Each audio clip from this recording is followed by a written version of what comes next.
Hello students, मैं start कर रहा हूँ आपका नया टॉपिक चैप्टर नंबर 2 एनसीईआरटी।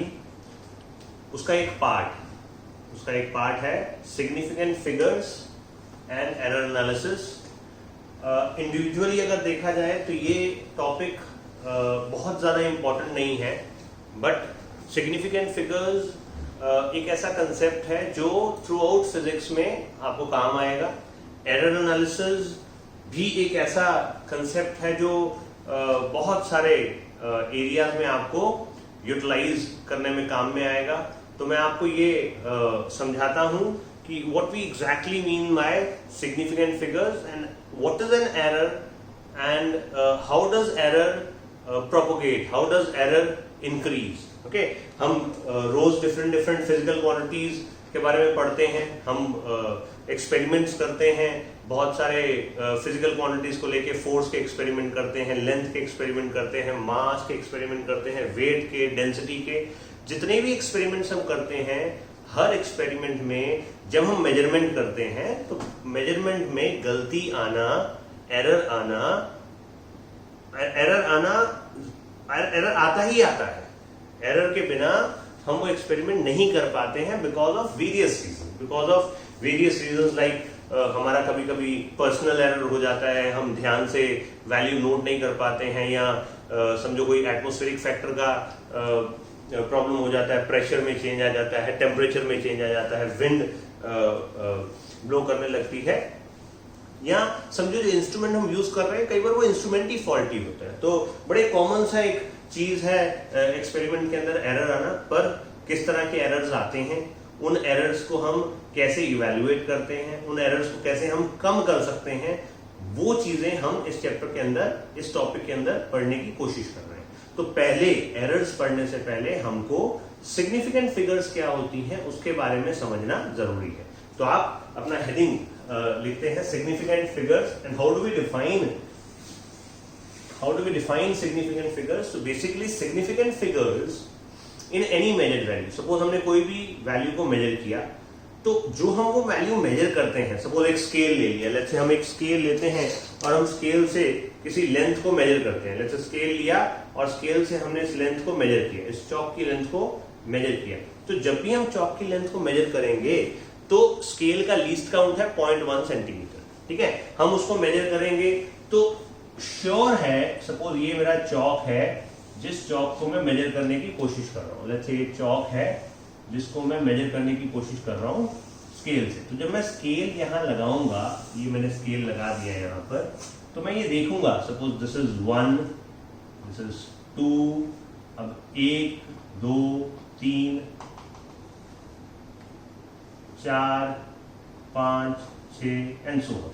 तो मैं वैल्यू क्या लिखूंगा? द वैल्यू व्हिच आई सी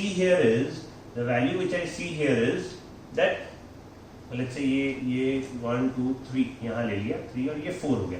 तो value of length which I see is रफली 2.3, maybe you can say 2.33 or you may say 2.34 or somebody will say 2.35।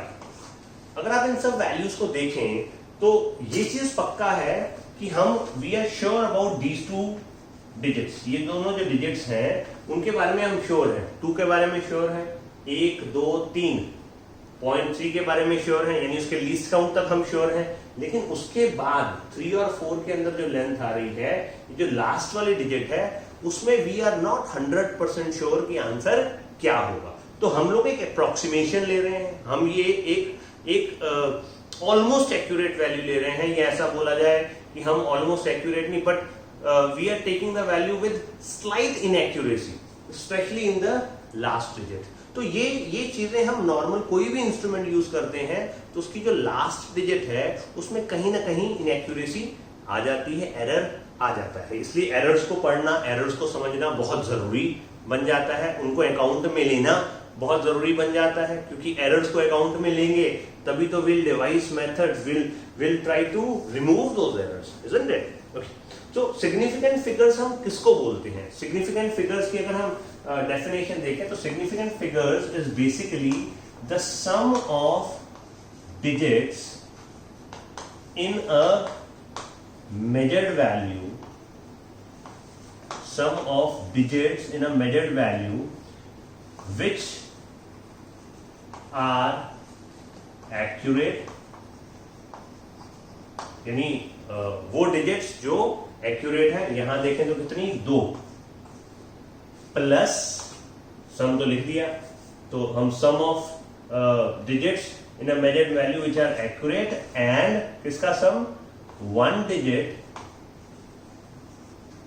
which is slightly less accurate। तो हम क्या कर रहे हैं, हम कोई भी मेजर्ड वैल्यू के अंदर सिग्निफिकेंट फिगर्स कितनी बोलते हैं, हम किसी भी मेजर्ड वैल्यू के अंदर सिग्निफिकेंट फिगर्स कितनी बोलते हैं, वो डिजिट्स जो बिल्कुल एक्यूरेट है प्लस एक डिजिट हम ऐसी लेते हैं जो रीजनेबली एक्यूरेट है। तो we are actually taking significant figures as a reasonably accurate number of digits. जैसे कि यहां अगर देखा जाए तो स्केल से जब मैंने मेजरमेंट किया, मेरी मेजरमेंट आई 2.33, तो इसमें मेरी सिग्निफिकेंट फिगर्स कितनी हो गई 3। अब मैं बोलूंगा 3 SF है, तो 3 में से 2 डिजिट ऐसी थी विच वर एक्यूरेट और एक डिजिट ऐसी है जो थोड़ी कम एक्यूरेसी वाली है ना। अब स्केल की मदद से मैं ऐसा नहीं बोल सकता कि मैंने 2.334 मेजर कर लिया, अभी तो पॉसिबल ही नहीं है, इसमें तो सिग्निफिकेंट फिगर 4 हो गए। और अगर मैं बोलूं मैंने स्केल से मेजर किया है तो ऐसा पॉसिबल ही नहीं है। ये कब पॉसिबल है, अगर मैं अपना स्केल हटा के और क्या यूज कर लूं, स्केल हटा के मैं वर्नियर कैलिपर्स यूज कर लूं, क्योंकि यहां पर आपकी सिग्निफिकेंट फिगर 4 हो गई। तो अगर सिग्निफिकेंट फिगर 4 हो गई तो हम बोलेंगे हमारी जो मेजरमेंट है वो ज्यादा प्रिसाइज हो गई, है ना, प्रिसीजन ज्यादा आ गया। तो प्रिसीजन किस पे निर्भर करता है, one of the definition of precision is it is dependent on the instrument that we are using. If we are able to measure higher number of significant figures with an instrument, we say that measurement is precise. Let's say अगर हम एक और digit तक major करना चाहते हैं 2.334 maybe 5 digit तक हम मेजरमेंट करना चाहते हैं, तो वो हम वर्नियर कैलिपर से भी नहीं कर सकते हैं। ऐसी मेजरमेंट करने के लिए हमको स्क्रू गॉज का यूज करना पड़ेगा। तो हम ये बोलेंगे कि प्रिसीजन बढ़ाने के लिए एक तरीका प्रिसीजन बढ़ाने का ये है कि आप अपना इंस्ट्रूमेंट प्रिसाइज कर लो। प्रिसाइज मतलब ज्यादा सिग्निफिकेंट डिजिट्स। प्रिसीजन का एक और अंडरस्टैंडिंग भी है, मैं आपसे लेक्चर के दौरान शेयर करूंगा, पर फिलहाल ये मेरे दिमाग में है। तो मेरे ख्याल से आपको you are clear with the definition of significant figures. Significant figures in any measured value is the sum of digits which are accurate, सही है, plus 1 digit which is slightly less accurate. Okay, तो ये significant figures हो गई। अब हम जब कोई मेजर्ड वैल्यू कर लेते हैं तो हम उसके अंदर से सिग्निफिकेंट फिगर्स कैलकुलेट करते हैं। कोई भी मेजर्ड वैल्यू है तो उसके अंदर से हम सिग्निफिकेंट फिगर्स देखना चाहते हैं कि कितनी SF है। बिकॉज SF अगर हमको पता होगा तो हम जजमेंट ले सकते हैं कि हमने मेजरमेंट कौन से इंस्ट्रूमेंट से किया है। और थोड़ा अगर अच्छा ज्यादा SF वाला अगर मेजर्ड वैल्यू है तो उसका एक्यूरेट होने के भी चांसेस ज्यादा हैं। तो हम कुछ रूल्स समझते हैं, rules for measuring significant figures. तो आप एक एक करके रूल को नोट कर सकते हैं। मैं यहाँ पे आपको एग्जांपल के साथ रूल बताता जाता हूँ। पहला रूल बहुत सिंपल सा है। First rule is very simple. If you have any measured value whether with a decimal or without a decimal, if you have a measured value which does not have any zero, they are all non-zero digits, then all the digits are considered significant। तो यहाँ पे आपकी value measured value है 2.345, तो इसमें कितने SF माने जाएंगे, क्योंकि जीरो तो है ही नहीं, तो चारों डिजिट्स को हम सिग्निफिकेंट मानेंगे। यहाँ 3 है, डेसिमल नहीं है, पर 3 नॉन जीरो डिजिट्स है, तो यहाँ पर 3 SF आपके माने जाएंगे। तो ये हमारा पहला रूल हो गया, all the non zero digits are always considered significant in any measured value. Okay, दूसरा रूल बोलता है कि एनी जीरो 2.005 या 2,202 की बात कर लेते हैं। Any zero that comes between two non zero digits, कोई भी जीरो जो दो नॉन जीरो डिजिट्स के बीच में आता है, ये दोनों जीरो नॉन जीरो डिजिट्स के बीच में आ रहा है, ये जीरो नॉन जीरो डिजिट्स के बीच में आ रहा है, तो ऐसा जीरो जो नॉन जीरो डिजिट्स के बीच में आता है उस जीरो को भी हम सिग्निफिकेंट मानते हैं। तो यहां पर अगर हम देखें तो हमारे कितने एसएफ हो गए, 4 एसएफ हो गए। यहां देखें तो कितने एसएफ हो गए, 3 एसएफ हो गए। ये हमारा दूसरा रूल हो गया सिग्निफिकेंट फिगर्स का। तीसरा रूल हम ऐसा बोलते हैं कि अगर हमारे पास कोई नंबर है, उस नंबर में अगर डेसिमल है, एक नंबर है जिसके अंदर डेसिमल पॉइंट है, लेट्स से 2.300, तो अगर एक नंबर के अंदर डेसिमल पॉइंट है तो उस नंबर में जो नॉन जीरो डिजिट है उसके राइट में जो जीरोस आते हैं उनको भी सिग्निफिकेंट माना जाता है। तो यहाँ पे 2.300 है तो हम कितना इसके एसएफ बोलेंगे, हम इसका एसएफ बोलेंगे किसके पास, 4 एसएफ है। तो all the zeros that come after the non zero digits are considered significant if the number contains decimal point. Okay, तो ये आपका तीसरा रूल हो गया। अगर मैं चौथा रूल देखूं, अगर हमारे पास एक ऐसा नंबर है विच इज लेस देन 1, एक नंबर लेस देन 1, तो ले लेते हैं 0.023। अब 0.023 में जितने भी जीरो आपके नॉन जीरो डिजिट से पहले आ रहे हैं, ये जीरो और जो डेसिमल से पहले आ रहा है, इन जीरोस को हम सिग्निफिकेंट नहीं मानेंगे। तो इसके अंदर कितने एसएफ हो गए, 2। जबकि अगर यही डिजिट में मैं बोलूं 0.0230 होता तो ये जीरो सिग्निफिकेंट माना जाएगा।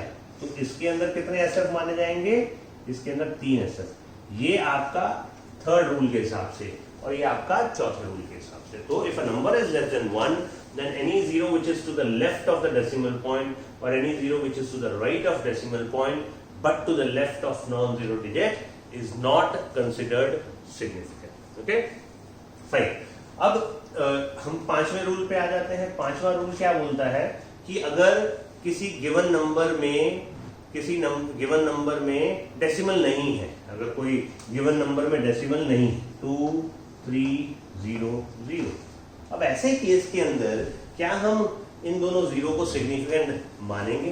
तो इसमें थोड़ा सा कंट्रोवर्सी कभी कभी हो जाता है। अलग अलग ऑथर, अलग अलग किताबें अलग अलग रूल्स दे देते हैं, पर मेरी समझ के हिसाब से जो रूल है वो बहुत क्लियर है कि अगर आपको ये मेजर्ड वैल्यू दी गई है और इस मेजर्ड वैल्यू के आगे यूनिट नहीं लिखा गया है, इसका यूनिट मीटर, किलोमीटर, केजी कुछ नहीं लिखा गया है, तब हम इसके अंदर ये दोनों जीरो को काउंट नहीं करेंगे, इसके एसएफ 2 माने जाएंगे।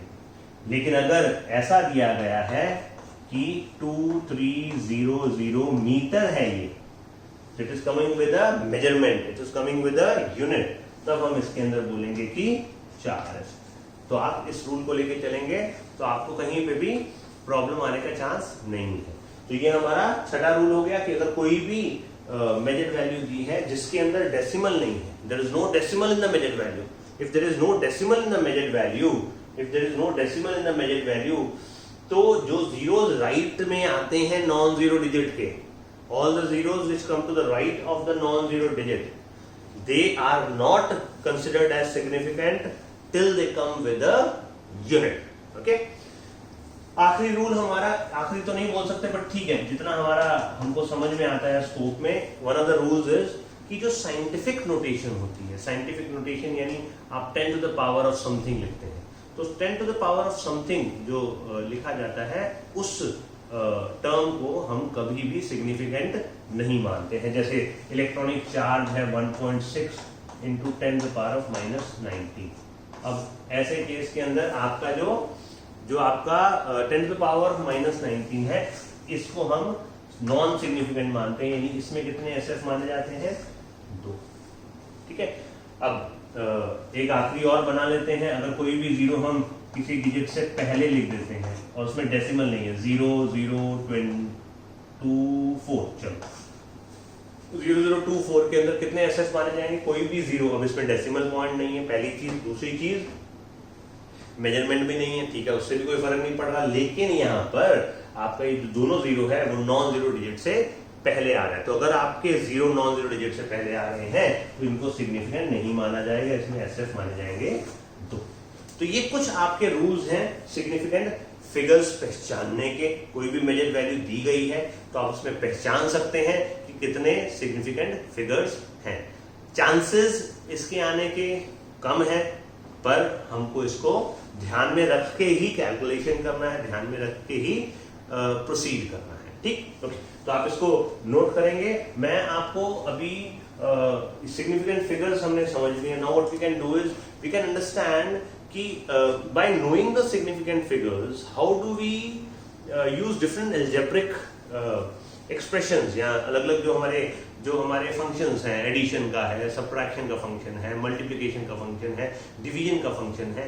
ये जो फंक्शंस हैं इनको अगर हमको यूज करना है, दो चीजों को मल्टीप्लाई करना है, दो चीजों को डिवाइड करना है, दो चीजों को ऐड करना है, सब्ट्रैक्ट करना है, तो अगर हम सिग्निफिकेंट फिगर्स का ध्यान रखें by keeping notice of the significant figures, how can we add two quantities, how can we subtract two quantities, how can we divide two quantities, how we can multiply two quantities। तो हम उसको समझने जा रहे हैं।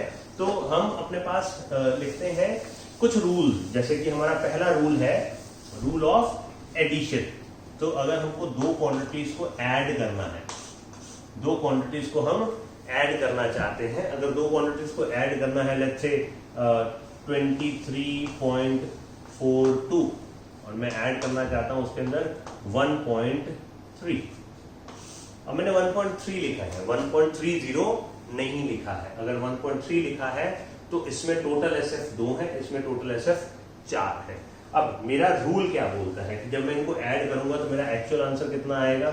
2 7 4 2, ये मेरा actual answer आ गया। पर अगर मेरे को बोला गया कि आप आंसर दीजिए keeping in mind the significant figures, give the answer keeping in mind the significant figures, अगर मेरे को ऐसा बोला गया है तो मेरे को क्या करना है? मेरे को देखना है कि मेरी जो दोनों टर्म्स है 23.42 उसमें डेसिमल के बाद कितने एसएफ है। तो अगर मैं यहां देखूं तो डेसिमल के बाद मेरे पास 2 एसएफ है, और अगर मैं यहां देखूं सेकंड वाली टर्म में तो डेसिमल के बाद मेरे पास 1 एसएफ है। तो मेरा रूल ये बोलता है कि लॉजिकली इसमें एसएफ कम है डेसिमल के बाद, इसमें एसएफ ज्यादा है डेसिमल के बाद। तो यार ये थोड़ी सी कम एक्यूरेसी वाली चीज होगी, ये ज्यादा एक्यूरेसी वाली चीज होगी। तो जब हम एक कम एक्यूरेसी वाली चीज को ज्यादा एक्यूरेसी वाली चीज के साथ ऐड करते हैं तो जो रिजल्ट आता है वो कम एक्यूरेट आता है, ज्यादा एक्यूरेट नहीं आता है। तो इसका मतलब है हमारा जो आंसर आना चाहिए उस आंसर में डेसिमल के बाद कितने एसएफ होने चाहिए? इन दोनों में से जो लीस्ट हो, तो लीस्ट 1 है, तो हमारे आंसर में कितना आना चाहिए? 1। तो हम इस 2 को ड्रॉप कर देंगे, हमारा आंसर आएगा 24.7। बहुत सिंपल सा कैलकुलेशन बन गया। इसी तरह से हम रूल देखते हैं सब्ट्रैक्शन का। अब हम सब्ट्रैक्शन का अगर रूल देखें, जैसे कोई भी वैल्यूज को सब्ट्रैक्ट कर लेते हैं, यही ले लेते हैं 23.42 माइनस मे बी 1.3, इसको सब्ट्रैक्ट करना है। तो वापस सब्ट्रैक्ट कर लेते हैं। इसको अगर सब्ट्रैक्ट करेंगे तो 2 1.22। अब सब्ट्रैक्शन का रूल क्या है? तो सब्ट्रैक्शन का रूल भी एब्सोल्युटली सेम है। डेसिमल के बाद कितने डिजिट्स हैं? 2। इसके डेसिमल के बाद कितने डिजिट्स हैं? 1। तो आपके आंसर में कितनी होनी चाहिए? ऊपर के जो 2 टर्म्स इन्वॉल्व है उसमें जो लीस्ट डिजिट्स हैं, कम एक्यूरेसी वाली डिजिट्स है, वही यहां होनी चाहिए। तो आप क्या करेंगे? आप 2 को ड्रॉप कर देंगे, आपका आंसर आएगा 22.1। बहुत सिंपल सा रूल है। तो rule of addition and subtraction is when you add 2 quantities और you subtract 2 quantities, the result contains the minimum number of significant figures after the decimal point which are used in the operation, which are used in the quantities which are added or subtracted। ठीक, तो आपको ये mathematically आना चाहिए। Statement does not matter much. तीसरा rule है हमारा multiplication का। अब मल्टीप्लाई कैसे किया जाता है? मल्टीप्लाई अगर देखें, मैंने सपोज मल्टीप्लाई करना है 1.51 को मैंने मल्टीप्लाई कर दिया 0.2 से, ठीक है। 1.51 को मैंने मल्टीप्लाई कर दिया 0.2 से। तो मैं अगर मल्टीप्लाई करता हूं तो मेरा आंसर कितना आ जाएगा? मेरा आंसर आ जाएगा आपका, आप एक काम करिए ना, इसको 1.2 ले लीजिए, ठीक है। तो आपने इसको मल्टीप्लाई किया, 151 को 12 से किया तो आपका 2, 110 और 3 और ये आ गया आपका 151। तो what you get here is 18.12, isn't it? तो आपका आंसर कितना बन रहा है? नॉट 18.12, 1.812 आपका आंसर आ रहा है, ठीक है ना। ये तो नॉर्मल आंसर हुआ जब हमने सिग्निफिकेंट फिगर्स का ध्यान नहीं रखा। पर रूल क्या बोलता है मल्टीप्लिकेशन में कि जब आप दो चीजों को मल्टीप्लाई करते हैं तब आप टोटल एसएफ देखते हैं। अब यहाँ पे डेसिमल के बाद के एसएफ नहीं देख रहे हैं, टोटल एसएफ देख रहे हैं। 1, 2, 3 एसएफ, इसमें कितने एसएफ है? 2 एसएफ। तो आपके आंसर में कितने होने चाहिए? The least number. तो आपने इस 2 को ड्रॉप कर देना है, इस 1 पे कोई असर नहीं हुआ, 1 को ड्रॉप किया तो आपका आंसर आया 1.8, ये आपका आंसर, ठीक है। तो ध्यान रहे मल्टीप्लिकेशन के अंदर हम क्या देख रहे हैं? हम टोटल एसएफ देख रहे हैं। एडिशन सब्ट्रैक्शन में हम क्या देख रहे थे? इस पे तो ध्यान ही नहीं दे रहे थे, हम सिर्फ डेसिमल के बाद के एसएफ देख रहे थे। सिमिलरली जब हम डिवीजन में जाते हैं, लेट्स से हमने कोई भी दो टर्म को डिवाइड कर दिया, लेट्स से हम डिवाइड कर रहे हैं may be 10.6 divided by, quotient लेते हैं उसका, डिवाइड बाय 2.0, ठीक है। 10.6 को हमने डिवाइड किया 2.0 से। तो हमने क्या करना है? हमने इसमें कितने एसएफ है? इसमें एसएफ है 3, इसमें कितने एसएफ है? क्योंकि डेसिमल दे दिया है तो इसमें 2 एसएफ है। तो 10.6 को अगर हम डिवाइड करेंगे 2 से तो हमारा आंसर कितना आएगा बेटा? 5.3 आंसर आएगा यार, 5.3। तो हमारे आंसर के अंदर कितने डिजिट्स होने चाहिए? आप बोलेंगे नहीं सर 5.30 भी तो लिख सकते हैं। हाँ लिख सकते हैं, कोई दिक्कत नहीं, लेकिन हमको ये देखना है इसमें 3 एसएफ है, इसमें 2 एसएफ है। तो हमारे आंसर में कितने एसएफ होने चाहिए? हमारे आंसर में लीस्ट नंबर ऑफ एसएफ होने चाहिए और हम 2 ही रखेंगे। भले ही यहाँ 0 लिखा होगा फिर भी उसको हटा देंगे। Answer will have only 2 significant figures, ठीक है। यहाँ पर एक छोटा सा वेरिएशन, ये तो 4 रूल हमारे हो गए, इन रूल्स को आप अच्छे से समझिए। जैसे कि हम सपोज करो किसी क्यूब का एरिया निकालते हैं। सपोज करो एक क्यूब ले लिया और क्यूब का साइड दिया हुआ है आपको, क्यूब का साइड दिया है आपको मे बी 1.2, ये साइड दे दिया आपको। अब ये साइड आपको दे दिया, आपको बोला इसका आप टोटल सरफेस एरिया निकाल दीजिए। तो जब हम इसका सरफेस एरिया निकालने जाते हैं, तो हमारा सरफेस एरिया का फॉर्मूला क्या है? अब सरफेस एरिया का फॉर्मूला है 6a², isn't it? 6a² इसका फॉर्मूला है। तो जब हम 6a² यहाँ यूज करते हैं तो 6 जो है ना वो हमारे सरफेस एरिया के फॉर्मूला का हिस्सा है। तो जब हम कोई ऐसा नंबर लेते हैं जो हमारे फॉर्मूला का हिस्सा है, तब हम उस नंबर के सिग्निफिकेंट फिगर्स नहीं अकाउंट में लेते हैं। यानी यहां पर जब हम इसकी वैल्यू निकालेंगे 6 × 1.2 का स्क्वायर, तो 1.2 का स्क्वायर कितना हो गया? तो ये हो गया 1.44, है ना। इसको आप जब मल्टीप्लाई करेंगे तो आपका मल्टीप्लाई करके कितना आंसर आएगा? चलो हम देख लेते हैं इसका कितना आंसर आता है। इसका आंसर हम देखते हैं, तो इसका आंसर हमको मिल रहा है 1.44 मल्टीप्लाई बाय 6, ये हमको दे रहा है 8.64। अब आपने मल्टीप्लाई किया है तो आपको कहाँ कंफ्यूजन हो सकता है? आप सोचेंगे यार 6 में तो एक सिग्निफिकेंट फिगर है, 1.22 में 2 सिग्निफिकेंट फिगर है, तो मेरे आंसर में कितनी होनी चाहिए? मेरे आंसर में तो 1 होनी चाहिए। तो यहां आप गलती कर सकते हैं, यानी आपको 6 क्योंकि वो फॉर्मूला का हिस्सा है उसके सिग्निफिकेंट फिगर्स नहीं ध्यान में लेने। तो आप किसके देखेंगे? इसके।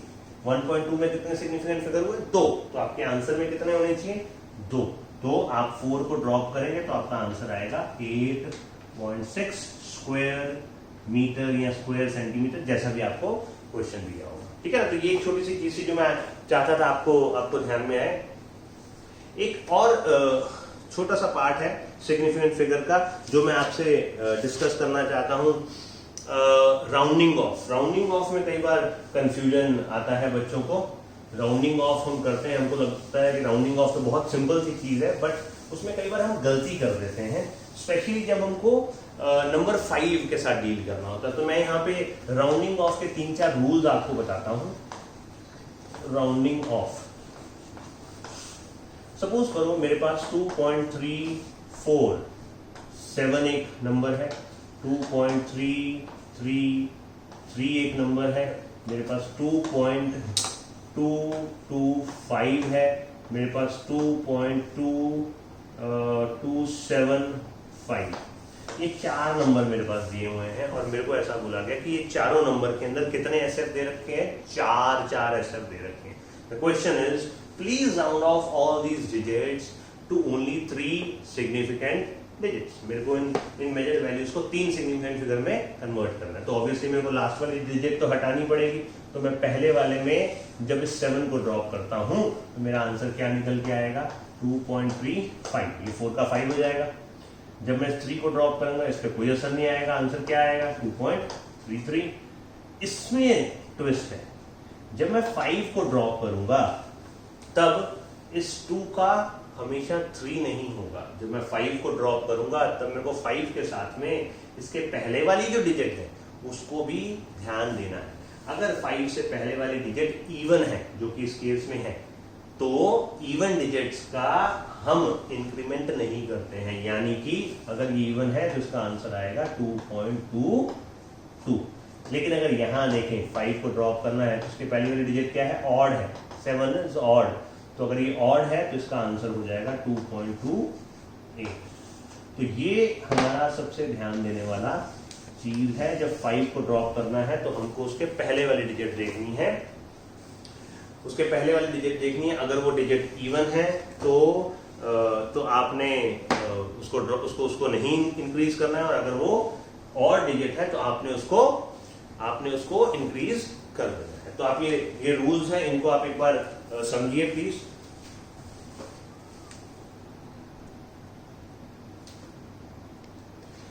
अब हम डिस्कस करते हैं एरर्स के बारे में। हमने सिग्निफिकेंट फिगर्स को समझ लिया, उसके रूल्स पढ़ लिए, एडिशन, सब्ट्रैक्शन, मल्टीप्लिकेशन, डिवीजन के रूल्स कर लिए, राउंडिंग ऑफ के रूल्स कर लिए। अब हम शिफ्ट करते हैं अपना focus towards the second part of our lecture, that is error analysis. अब एरर का मतलब गलती, गड़बड़।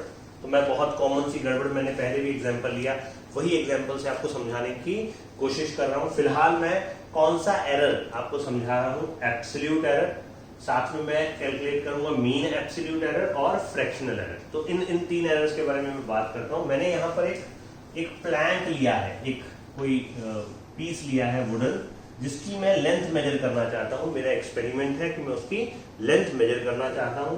अब उसकी लेंथ में मेजर करना चाह रहा था उस चीज की जो ट्रू, इस प्लैंक की जो ट्रू वैल्यू थी, यानी जो बुक वैल्यू थी, जो किताब में वैल्यू दी हुई थी, जब मैंने इस प्लैंक को खरीदा था तो उसके ऊपर एक ट्रू वैल्यू लिखी हुई थी। वो ट्रू वैल्यू है 1.36, यानी 1.36 सेंटीमीटर उसकी लंबाई है, ऐसा मेरे को दिया गया है। ये ट्रू वैल्यू अगर हमको नहीं दी गई हो तो हम जो मेजरमेंट करेंगे, जो मेजर वैल्यूज निकालेंगे, उन मेजर वैल्यूज का अगर हम एवरेज ले लेंगे, मैं आपको अभी बताऊंगा, तो उसको भी हम एक ट्रू वैल्यू की तरह ट्रीट कर सकते हैं। फिलहाल हम ऐसा बोलते हैं कि हमको ट्रू वैल्यू दी हुई है। कितनी दी हुई है, 1.36 सेंटीमीटर, ये मेरी ट्रू वैल्यू। अब ये मेरी ट्रू वैल्यू थी, मैंने एक एक्सपेरिमेंट करना स्टार्ट किया, जिसमें मैंने उस एक्सपेरिमेंट में 5 बार स्केल यूज करके मैंने मेजरमेंट किया। मैंने 5 बच्चों को दिया, अब आपको 5 बच्चों को ये प्लैंक दिया कि आप इसकी लेंथ मेरे को मेजर करके दो। तो मेरे पास क्या क्या रीडिंग आई, समझो मेरे पास रीडिंग आई एक कि यार ये 1.123।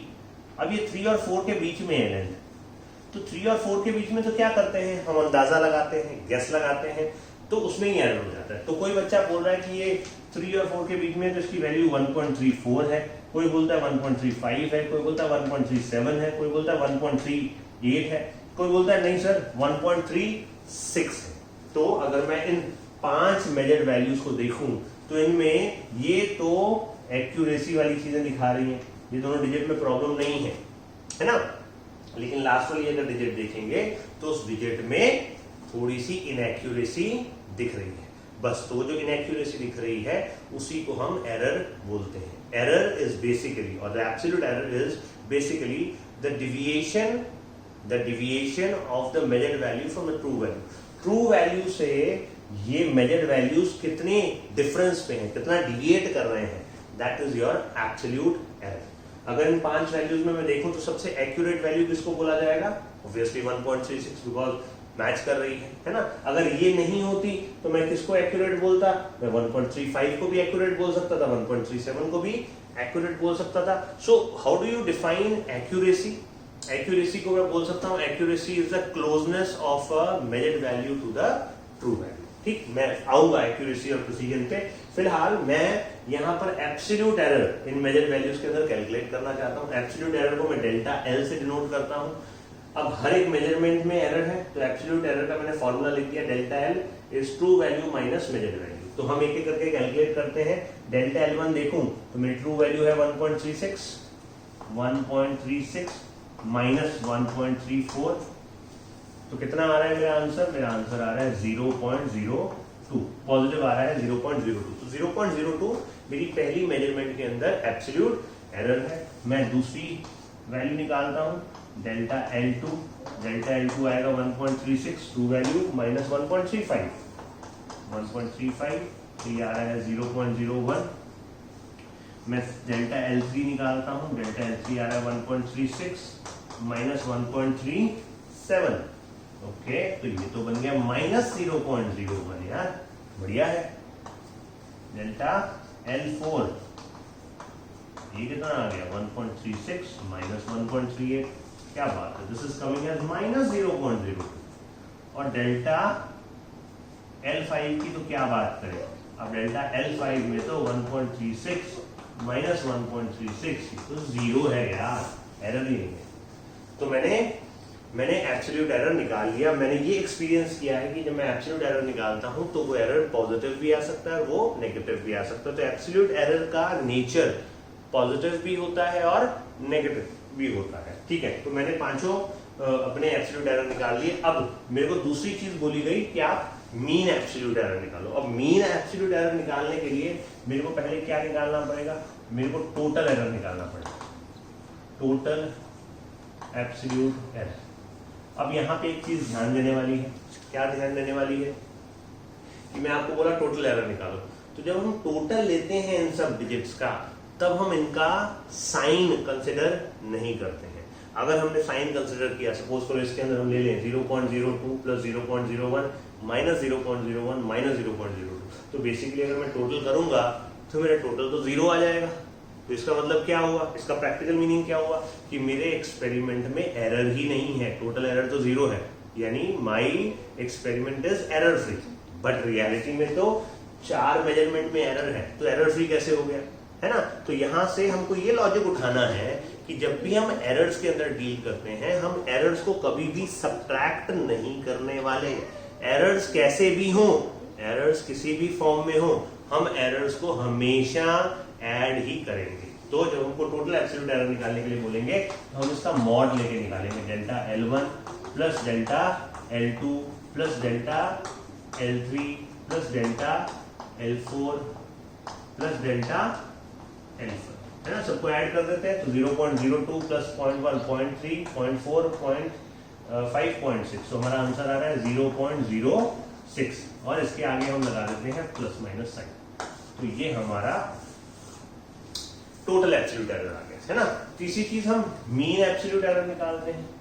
अब टोटल निकाल लिया तो मीन एब्सोल्यूट एरर को लिखते हैं delta L mean. Mean absolute error मतलब क्या, plus minus delta L total upon the number of observations. कितनी ऑब्जर्वेशंस हमने की है? 5 ऑब्जर्वेशन की है, डिवाइड कर दिया यार। तो प्लस माइनस 0.06 डिवाइड बाय 5 क्या देगा हमको? हमको देगा प्लस माइनस 0.012। अब यहाँ पे सिग्निफिकेंट फिगर्स का रूल, क्या रूल है? ये तो न्यूमरल नंबर है, इसको काउंट नहीं करना, फॉर्मूला का हिस्सा है। पर ऊपर में अगर देखेंगे तो आपका ऊपर की न्यूमरेटर में एक सिग्निफिकेंट फिगर है, तो अगर एक सिग्निफिकेंट फिगर है तो आपके आंसर में कितने सिग्निफिकेंट फिगर्स होने चाहिए, क्योंकि डिवीजन का रूल लगा रहे हैं तो एक ही होना चाहिए। तो आप इसको राउंड ऑफ करेंगे, you will round off this to 0.01 plus minus. This is your mean absolute error. Okay, this is your mean absolute error. अब इसके आगे हमको क्या निकालना है, फ्रैक्शनल एरर निकालना है। फ्रैक्शनल एरर कैसे निकालेंगे, तो हम ये वाला जो पार्ट है इसको थोड़ा सा मिटा देते हैं। Let's try to calculate what is, even to value को हटा देते हैं, जरूरत नहीं है। हमारा फोर्थ वाला आ गया फ्रैक्शनल एरर। अब फ्रैक्शनल एरर क्या चीज होती है, fractional error is nothing but your ratio of delta L mean upon true value. तो बेटा डेल्टा एल मीन कितना है, डेल्टा एल मीन आपका है 0.01, ये निकाला आपने delta L mean divided by true value. True value कितनी थी 1.36। अच्छा मैंने मिटा दी है ट्रू वैल्यू, इट इज 1.36। तो ये आपका मिल गया फ्रैक्शनल एरर। इसको हम रिलेटिव एरर भी बोलते हैं, रिलेटिव एरर। और आखिरी रिलेटिव एरर निकालने के बाद आंसर नेचर इसकी प्लस माइनस ही रहेगी। ये आपका फ्रैक्शनल एरर है, ये आपका फॉर्मूला हुआ फ्रैक्शनल एरर का, and this is your calculation. The last thing you are required to find after fractional error is percentage fractional error, है ना। आपको इसका परसेंटेज भी निकालना है। तो अगर आपको परसेंटेज फ्रैक्शनल एरर बोला गया है या परसेंटेज रिलेटिव एरर बोला गया है, परसेंटेज रिलेटिव एरर बोला गया, तो आपने कुछ नहीं करना, फ्रैक्शनल एरर का एक परसेंटेज ले लेना है। तो क्या आएगा, प्लस माइनस 0.01 अपॉन 1.36 इंटू 100। तो जो भी आपका आंसर आएगा वो परसेंटेज में आप निकाल देंगे, ठीक है। तो आपने क्या क्या निकाल लिया, we found out what is absolute error. Absolute error can be positive और negative. We found out total absolute error, we found out mean absolute error, we found out fractional error, and finally we found out percentage relative error. Fine. आखिरी चीज मैं error के अंदर जो बताता हूं कि इसको फाइनली आपको जो क्वांटिटी आपकी आई है उसको रिप्रेजेंट कैसे करना है। और दूसरी चीज, अगर आपका ट्रू वैल्यू नहीं हो, ट्रू वैल्यू दिया नहीं हो, तो आपने किस वैल्यू को ट्रू वैल्यू लेना है। तो अभी मैंने यहाँ पर जो 5 टर्म्स लिखी थी, ये वाली 1.34, 1.3, आपने इन पांचों टर्म का एवरेज ले लेना है। आप इन पांचों टर्म का एवरेज लेंगे तो जो आपका आंसर आएगा उसको आप ट्रू वैल्यू मान सकते हैं। तो उस ट्रू वैल्यू को आप यहाँ यूज करके उसमें से इसका डिविएशन निकाल लेंगे बेसिकली, तो आपका एब्सोल्यूट एरर निकल के आ जाएगा। तो एक तो ये चीज ध्यान देने वाली है। दूसरी चीज, रिप्रेजेंटेशन कैसे हुआ। तो अब आप रिप्रेजेंट करेंगे कि आपकी जो लेंथ है वो लेंथ एल ट्रू यानी मेजर्ड वैल्यू जो है वो L true plus minus delta L mean होगा। तो इस क्वेश्चन में अगर देखा जाए तो मेरा 1.36 था, प्लस माइनस मेरा मीन निकल के आया है 0.01। This is how I represent my length finally. मैं इसको 0.01 एब्सोल्यूट एरर के, मीन एब्सोल्यूट एरर के टर्म्स में भी रिप्रेजेंट कर सकता हूं, मैं इसको परसेंटेज एरर के टर्म्स में भी, यानी इसको जब मैं यहां कैलकुलेट करूंगा तो 1/136 मे बी 0.9% और 0.8% कुछ निकल के आएगा, तो मैं वो भी यहां लिख सकता हूं 1.36 प्लस माइनस 0.8%, है ना। तो दोनों तरीके हैं। तो आप इसको एक बार आप नोट कीजिएगा।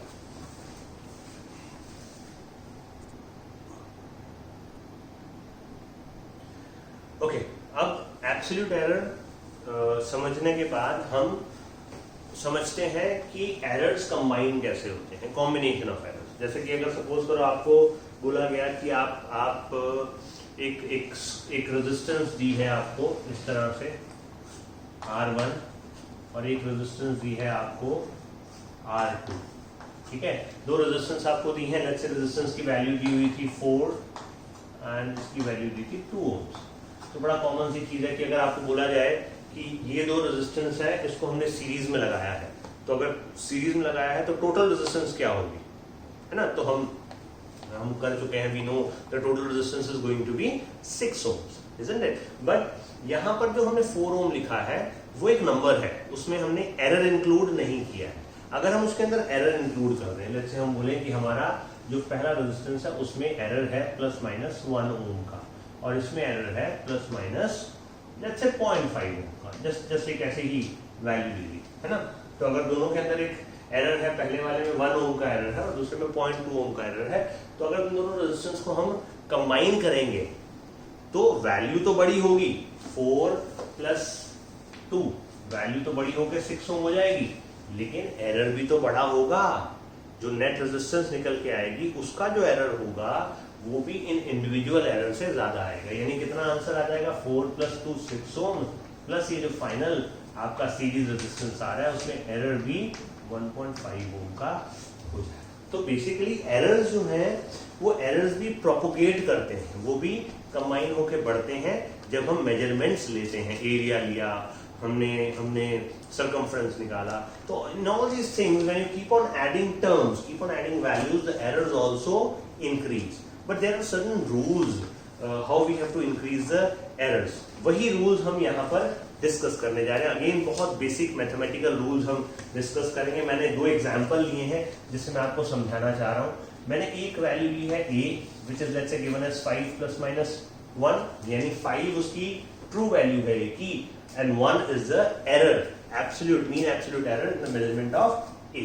Similarly in b 4 is the true value and 0.5 is a mean absolute error in the measurement of 4, right? तो मेरे को बोला गया कि आप a और b को ऐड कीजिए। तो हमारा रूल ऑफ एडिशन क्या है? एडिशन का रूल बोलता है कि अगर हमको c निकालना है और c a plus b है तो हमने क्या करना है, हमने जब इन दोनों टर्म्स को ऐड करना है तो हमने 5 प्लस 4 ट्रू वैल्यूज को ऐड करना है। 5 प्लस 4 क्या देगा हमको, 9 प्लस माइनस जो एरर दिया हुआ है उसको भी हमने डायरेक्टली ऐड कर देना है। तो 1 और 1.5 तो कितना हो गया, 1.5।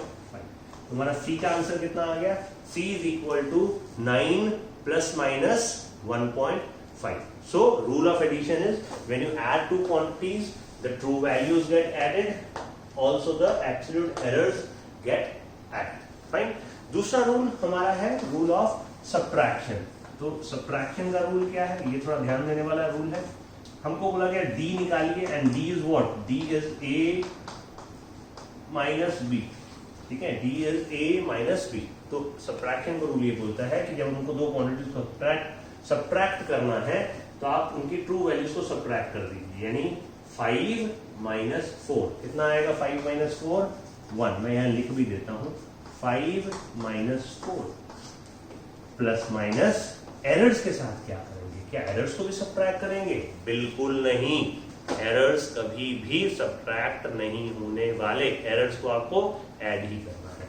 तो आपका 1 प्लस 0.5 1 प्लस 0.5 एरर, यानी आपका आंसर है 1 plus minus 1.5। That is your, थोड़ी सी हाइपोथेटिकल सा आंसर आ रहा है कि 1 तो ट्रू वैल्यू और 1.5 उसमें एरर है। तो नॉर्मली पॉसिबल नहीं होता है, नॉर्मल लेंथ मेजरमेंट में तो पॉसिबल नहीं है, पर ठीक है कैलकुलेशन पर्पस के लिए हमारा चल जाएगा। तो एडिशन का रूल, सब्ट्रैक्शन का रूल बहुत सिंपल है कि जब हम दो क्वांटिटीज को ऐड या सब्ट्रैक्ट करेंगे हम उनकी ट्रू वैल्यूज को ऐड सब्ट्रैक्ट कर देंगे, पर उनके एब्सोल्यूट एरर्स को हम हमेशा ऐड ही करेंगे। इसी तरह से हम तीसरा रूल अपना देख रहे हैं। तीसरा रूल है हमारा क्या चीज का रूल है, हमारा रूल है मल्टीप्लिकेशन का। मल्टीप्लिकेशन, अब मल्टीप्लिकेशन का रूल थोड़ा ध्यान देने वाला है। मेरे को बोला गया x निकालिए और x is equal to a into b. तो जब मेरे को दो क्वांटिटीज को मल्टीप्लाई करने के लिए बोला गया है तो मैंने अपना नॉर्मल ट्रू वैल्यू का ऑपरेशन तो वही लगाना है, यानी a को b से मल्टीप्लाई करना, तो मैंने 5 को 4 से मल्टीप्लाई कर दिया तो मेरी ट्रू वैल्यू तो आ गई, x की जो ट्रू वैल्यू है वो तो 5 इंटू 4 20 आ गई, उसमें तो कोई चक्कर नहीं, 5 और 4 को मल्टीप्लाई करके 20 आ गए। लेकिन अब एरर में क्या करूं, तो एरर में जब हम मल्टीप्लाई करते हैं दो टर्म्स को तो एरर्स को हम ना सीधा एब्सोल्यूट एरर्स को ऐड नहीं करते, सब्ट्रैक्ट तो करना ही नहीं है पर एब्सोल्यूट एरर को ऐड नहीं करते, बल्कि हम a और b के फ्रैक्शनल एरर को ऐड करते हैं या फिर परसेंटेज एरर को ऐड करते हैं। तो कैसे फर्स्ट एरर निकलेगा, a को अगर देखें तो a को हम यहाँ लिख लेते हैं, a हमारा है 5 प्लस माइनस 1, तो इसमें फ्रैक्शनल एरर क्या होगा, delta a by a which is 1/5। हम इसका परसेंटेज निकालने जाएं तो delta A by a into 100, तो ये बन जाएगा 1/5 इंटू 100, तो 20% एरर आ गया हमारा ए के अंदर, ठीक है। 20% error in a. What about b? B में एरर कितना होगा?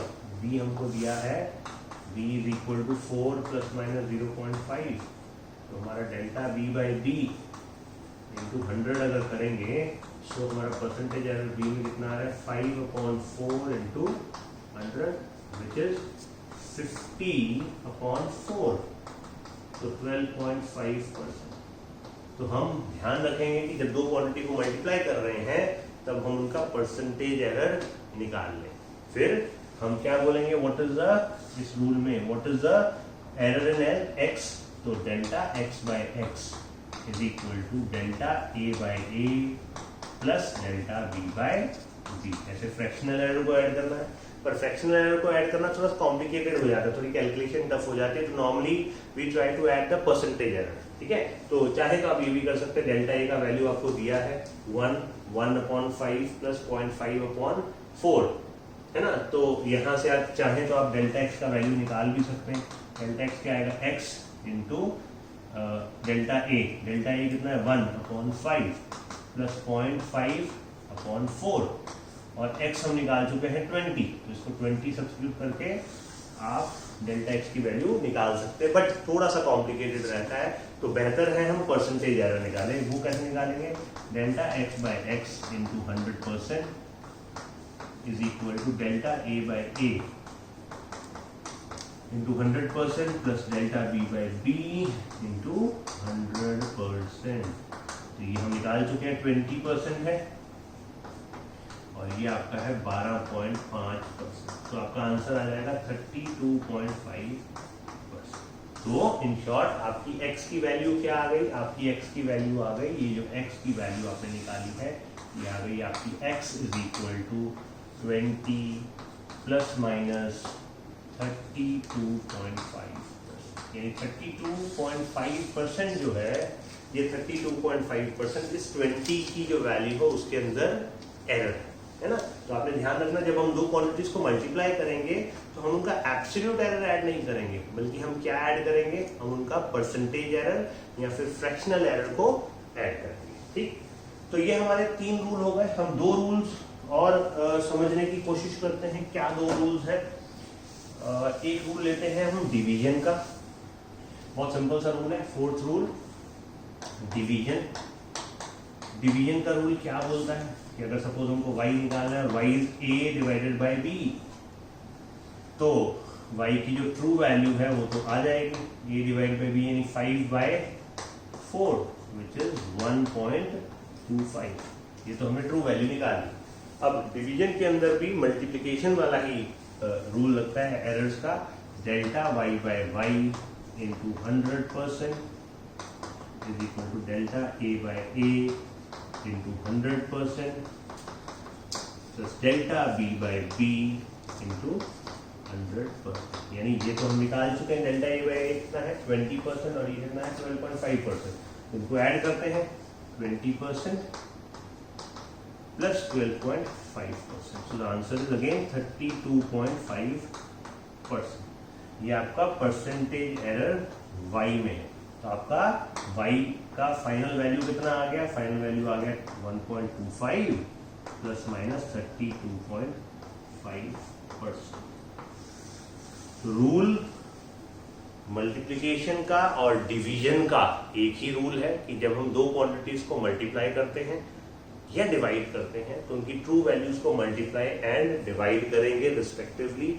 बट क्या ऐड करेंगे? या तो हम उनका फ्रैक्शनल एरर ऐड करेंगे या फिर हम उनका परसेंटेज एरर ऐड करेंगे। तो 4 हमारे ऑपरेशन क्लियर हो गए। एडिशन, सब्ट्रैक्शन जिसमें हम एब्सोल्यूट एरर को ऐड करते हैं, मल्टीप्लिकेशन, डिवीजन जिसके अंदर हम परसेंटेज एरर को ऐड करते हैं। अब हमारा आखिरी रूल है, वो है रूल एक्सपोनेंट्स का या पावर का। अब ये सबसे इंपॉर्टेंट रूल माना जाता है कि अगर हमको कुछ टर्म्स पावर में दी है तो हम उनका एरर कैसे निकालेंगे। तो हम अब एक्सपोनेंट्स का last rule, 5th rule exponents का पढ़ते हैं,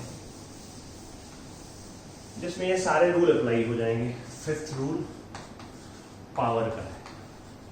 अब पावर का रूल समझने के लिए हम पहले एक सिंपल से एग्जांपल लेते हैं। सपोज y हमको दिया है a² और दिया है कि परसेंटेज एरर जो a में है वो 3% है। आपको बोला what is the percentage error in y, तो आप क्या करेंगे, आप बोलेंगे डेल्टा y/y। अब a² को तो हम a इंटू ए लिख सकते हैं, तो delta y/y into 100% is nothing but delta a/a into 100% plus delta a/a into 100%, है ना। तो ये तो बेसिकली क्या बन गया, 2 times delta a/a into 100%। So that means 2 multiplied by 3% will give you 6%, है ना। तो a² अगर करेंगे तो a² में जो 2 है वो आगे आ गया into percentage error in a, ये हमने किया है। अगर सपोज करो ऐसे एक एग्जांपल ले लेते हैं, हमको दिया z is equal to a³, तो क्या करेंगे, हम बोलेंगे delta z/z into 100% is equal to a into a 3 term बनेगी, उसकी जगह हम डायरेक्टली लिख देते हैं 3 इंटू डेल्टा a/a इंटू 100%। तो जो भी डेल्टा a का वैल्यू दिया था 3% दिया था, हमारा आंसर आ गया 9%। ये है हमारे रूल समझने वाले एक्सपोनेंट के, है ना। तो एक्सपोनेंट के रूल में बहुत सिंपल सा अंडरस्टैंडिंग है कि आपका जो भी पावर दे रखा है उस पावर को आपने आगे मल्टीप्लाई कर देना है into percentage error of that particular physical quantity. ठीक, तो आप ये अगर आप समझ गए हैं तो हम एक सिंपल सा एग्जांपल सॉल्व करते हैं जिससे आपको ये पूरा पावर का टर्म क्लियर हो जाएगा। अगर मेरे को if I am being given a value z which is a raise to p, b raise to q और c raised to r, and they have given you percentage error in A, percentage error in B, percentage error in C. So what is the percentage error in Z? तो हम इसको लिखेंगे delta z/z into 100% is equal to P, ये P आगे multiply हो गया into delta a/a into 100% plus Q, है ना। ये दोनों टर्म्स तो मल्टीप्लिकेशन में तो प्लस आ गया, Q into delta b/b into 100% plus, अब ये डिवीजन में, तो डिवीजन में भी परसेंटेज एरर ऐड ही होता है, r आगे मल्टीप्लाई हो गया डेल्टा c/c इंटू 100%। ठीक है, इस तरह से हम फॉर्मूला लगा के और पावर का एरर कैलकुलेट कर सकते हैं। तो हम एक लास्ट एग्जाम्पल इसके ऊपर सॉल्व करते हैं और हमारा सिग्निफिकेंट फिगर्स और एरर एनालिसिस का एक मेजर पार्ट खत्म हो जाएगा। ठीक, तो एग्जांपल लेता हूं मैं। सपोज मेरे को एग्जांपल दिया z is equal to a² b³ upon root c into d. बहुत कॉमन सा एग्जांपल है, जेईई के पेपर में भी आपको दिखेगा, स्कूल एग्जाम्स में भी पूछा जाता है। और ऐसा बोला कि परसेंटेज एरर a में 1% है, परसेंटेज एरर b में 2% है, परसेंटेज एरर C में 4% है, परसेंटेज एरर D में 2% है। ऐसा कुछ क्वेश्चन दिया गया है ना, 2 की जगह इसको 3% ले लेते हैं। तो how do you calculate the percentage error in Z? तो हमारा फॉर्मूला क्या रहेगा, delta z/z into 100% is equal to 2 into delta a/a into 100% plus 3 आगे मल्टीप्लाई हो जाएगा 3 डेल्टा b/b इंटू 100%। ये रूट है, तो रूट का क्या बनेगा बेटा, 1/2 डेल्टा c/c इंटू 100%। और ये d के ऊपर कुछ नहीं है तो प्लस डेल्टा d/d इंटू 100%। तो ये हमारा फॉर्मूला बन गया। अब इसको अप्लाई करते हैं, क्या आने वाला है, तो ये बनेगा 2 इंटू डेल्टा a/a तो 1% plus 3 into 2% plus half into 4% है यहाँ पे, और आखिरी में आपका 3%। इसको अगर कैलकुलेट करें यहाँ पे 2 6 और 2 2 प्लस 6 प्लस 2 प्लस 3, ये आ रहा है आपका 13%, है ना। इस तरह से हम पावर के एक्सप्रेशंस को कैलकुलेट कर सकते हैं। तो आप इसको पावर के रूल को भी नोट करिए। मैं दो टर्म्स डिस्कस की थी जब मैंने ये टॉपिक स्टार्ट किया था। एक मैं बार बार प्रिसीजन बोल रहा था और मैं एक्यूरेसी बोल रहा था। तो मैं चाहता हूं कि आपको मैं एक्यूरेसी और प्रिसीजन के बीच में एग्जैक्ट डिफरेंस बता दूं। तो एक्यूरेसी हम किसको बोलते हैं? अगर हमने 5 मेजर्ड वैल्यूज ली, तो मैंने आपको दिखाया था अगर कोई मेजर्ड वैल्यू ट्रू वैल्यू के बिल्कुल पास में होगी तो हम उसको बोलेंगे indicator of accuracy. That means if the true value is very close to the measured value is very close to the true value, it is said to be an accurate value. Accuracy किस पे depend करेगी? Accuracy मेरी skill पे depend करेगी। अगर मैं बहुत ध्यान से एक्सपेरिमेंट करता हूं तो एक्यूरेसी ज्यादा होगी, है ना। दूसरी चीज आती है प्रिसीजन। तो प्रिसीजन का एक आंसर मैंने आपको दिया था। प्रिसीजन क्या होता है? अगर किसी इंस्ट्रूमेंट से हम ज्यादा number of significant figures calculate कर लेते हैं, मेजर कर लेते हैं, तो we say that value is more precise. So more number of significant figures is an indicator of precision. तो प्रिसीजन इंस्ट्रूमेंट पे डिपेंड करेगा। एक प्रिसीजन का और अंडरस्टैंडिंग है जो मैं आपके साथ शेयर करना चाहता हूं। वो क्या है? मैं यहाँ लिखता हूं, आप इसको अगर नोट कर लेंगे तो फिर मैं आपको प्रिसीजन के बारे में बताता हूं। प्रिसीजन एक्यूरेसी तो closeness of the true value हो गई, हमने समझ लिया एक्यूरेसी। अब मैं प्रिसीजन बता रहा हूं। सपोज करो मैंने आपको बोला कि आप 5 बच्चे एक सेट बना के एक्सपेरिमेंट करो और 5 बच्चे एक सेट बना के एक्सपेरिमेंट करो। तो मैंने जो पहला सेट देखा 5 बच्चों का, उसने जो मेजरमेंट किया था, उन्होंने वो मेजरमेंट थी 1 पॉइंट में भी 2, 3, 1.24, 1.22, 1.23, 1.24। आप इन वैल्यूज में रिलेशन देखिए, ये सारी वैल्यूज एक दूसरे के क्लोज है ना। एक वैल्यूज जो है सारी एक दूसरे के क्लोज है। तो दूसरा एक्सपेरिमेंट किया गया, उन बच्चों का आंसर जो आ रहा था वो था 1.20, 1.28, 1.26, 1.21 एंड 1.29। तो यहाँ जो वैल्यूज के बीच में आपस में डिफरेंस है, सेट ऑफ वैल्यूज के बीच में जो डिफरेंस है वो ज्यादा है compare to these values. So these values are more closer to each other, so we call these set of values as precise, है ना। यहां हम एक्यूरेसी छोड़ देते हैं। ये प्रिसाइज वैल्यू है, ये कंपैरेटिवली लेस प्रिसाइज वैल्यू है। एक्यूरेसी तो क्या होगा? अगर मैं 1 पॉइंट बोला कि मेरी ट्रू वैल्यू कितनी, 1.25 मेरी ट्रू वैल्यू थी, तो मैं ढूंढूंगा मेरी सबसे क्लोज वैल्यू क्या है। 1.24 बहुत क्लोज वैल्यू है ना। 1.26 तो ये भी एक्यूरेट वैल्यू है, ये भी एक्यूरेट वैल्यू मानी जाएगी, है ना। पर प्रिसीजन इसके अंदर ज्यादा है because the values are closer to each other also, ठीक है ना। तो ये दो कंसेप्ट है प्रिसीजन की, एक इंस्ट्रूमेंट और एक closeness of the values with each other is an indicator of precision. Fine.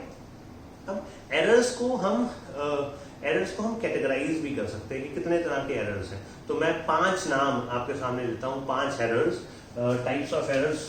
Theoretical सी चीज है, आप नोट कर लीजिएगा। टाइप्स ऑफ एरर्स कैसे कैसे होते हैं। तो पहला अगर मैं एरर लिखूं तो वो सिस्टमैटिक एरर है। सिस्टमैटिक एरर मतलब क्यों आता है एब्सोल्यूट एरर? मैथमेटिकल एरर जो एब्सोल्यूट एरर है वो आया क्यों?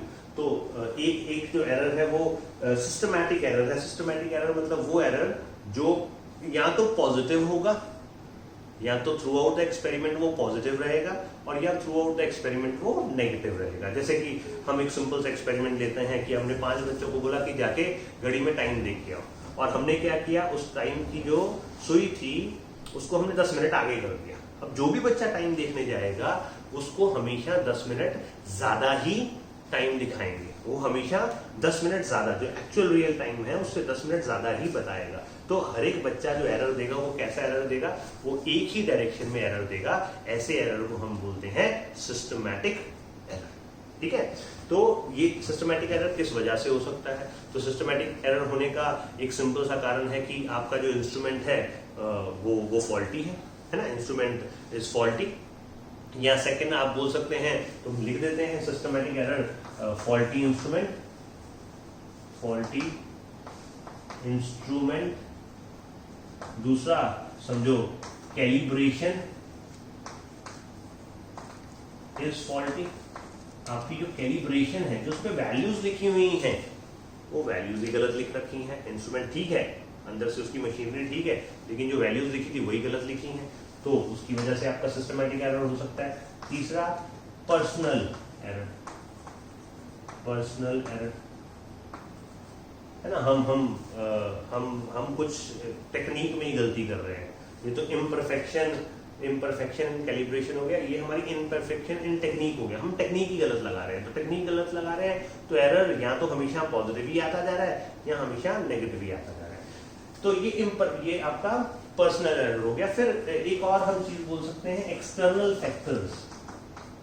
एक्सटर्नल फैक्टर्स, एक्सटर्नल फैक्टर्स यानी क्या, जैसे टेम्परेचर है, प्रेशर है, ह्यूमिडिटी है। कई बार इन चीजों के कारण भी, ह्यूमिडिटी ज्यादा है, आज मैं जब एक्सपेरिमेंट कर रहा था तो ह्यूमिडिटी बहुत ज्यादा थी, तो उसकी वजह से या तो एक ही पॉजिटिव साइड पे एरर आता जाएगा या नेगेटिव साइड पे एरर आता जाएगा। तो सिस्टमैटिक एरर ये 4 कारण से हो सकता है, फॉल्टी इंस्ट्रूमेंट या फॉल्टी आप इंस्ट्रूमेंट की जो मशीनरी है वो फॉल्टी है, या कैलिब्रेशन, इम्परफेक्शन इन कैलिब्रेशन है, या पर्सनल एरर। पर्सनल एरर में एक पैरेलैक्स एरर भी आ जाता है जो हम फिर डिस्कस करेंगे, और एक एक्सटर्नल फैक्टर्स। ठीक, इसके अलावा दूसरा जो कैटेगरी का एरर है वो है रैंडम एरर।